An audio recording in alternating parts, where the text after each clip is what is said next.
Welcome to the Press Box. I'm Ryan Thorburn, joined as always by Steve Mims. Steve, we're getting ready for Oregon against Utah to open up Pac-12 play. Before we get into that, let's just reflect quickly on the non-conference schedule.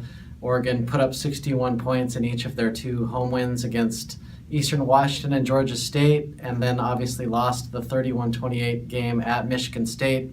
Sparty is now ranked number 2 in the country. Overall, how would you assess the position Oregon's in heading into this conference race? Well, it certainly could be better if they'd have gotten the win over Michigan State. That took away any kind of chance for a margin of error for them in terms of getting back to the CFP. So now they got to run the table through the Pac-12.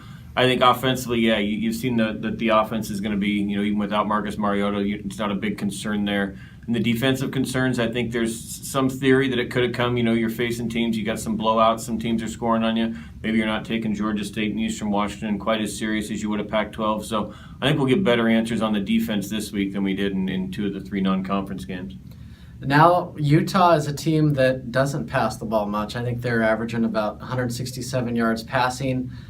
Maybe some welcome news for Oregon's secondary, but I know John Neal's still concerned about the tackling, and those guys have to help out in corralling Devontae Booker and whichever quarterback the Utes throw out there. Yeah, absolutely. And you mentioned the tackling. They don't have to throw a lot to get some big plays in the passing game. If they can, throw a screen and somebody misses a tackle or two and it becomes a long touchdown, those are to me kind of the things that Oregon has to guard against this week. I don't know that Utah's offense is good enough to consistently sustain long drives to score. But if Devontae Booker gets 70 yards for a touchdown, or if the special teams, which we've seen Utah do in the past, can get a touchdown for them, an explosion play like that is kind of the one thing that could really hurt Oregon, because I think defensively they'll be able to hold them below what Oregon's going to score unless we get some kind of surprise long touchdowns. Yeah, Utah is kind of Stanford light. Maybe they're Stanford equivalent this year. We'll see, but they obviously run the ball quite a bit and really rely on defense and special teams to win games.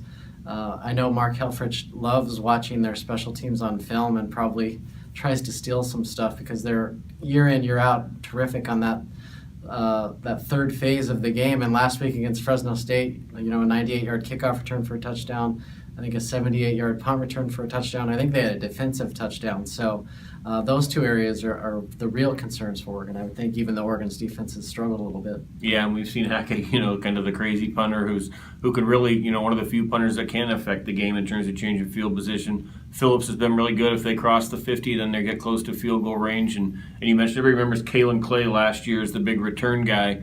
Well, he's gone, but they've got a freshman in there returning punts who scored. Also had a kick return from a different guy. So definitely they lost one big play guy, but they've been able to replace him. Vernon Adams Jr. is kind of playing coy about his status. He sat out last week against Georgia State. Lockie performed okay. A lot of field goal drives there, which is on Oregon, but he did okay. I don't think. I think it would be a different story against Utah. So. Vernon with the broken index finger, I'm guessing he plays. I think our editor would expect us to type with 9 fingers for this game if we had to. My guess is that he plays. The question is, can he play well enough to beat Utah? I think so. The question to me is still the deep ball. That's what it seemed like all of his teammates were talking during fall camp, that Vernon throws this great deep ball. And that was kind of when people were asked to compare and contrast Lockie. That was kind of the thing that kept getting put in the pros list for Vernon Adams.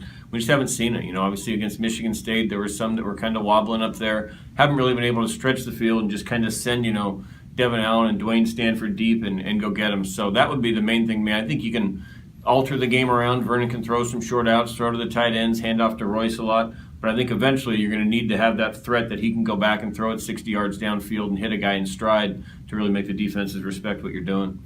I think, until it's proven otherwise, I think Scott Frost is right on the money. He's kind of buying Oregon based on how they fought back against Michigan State. Even though Vernon missed that last throw to Byron Marshall, they were really close to pulling off what would have been maybe the best non-conference road win of any team in the country this year. So they believe they're close and that they have the tools to get there, and we'll find out. This is a big test on Saturday, and be sure to check in at registerguard.com for complete coverage.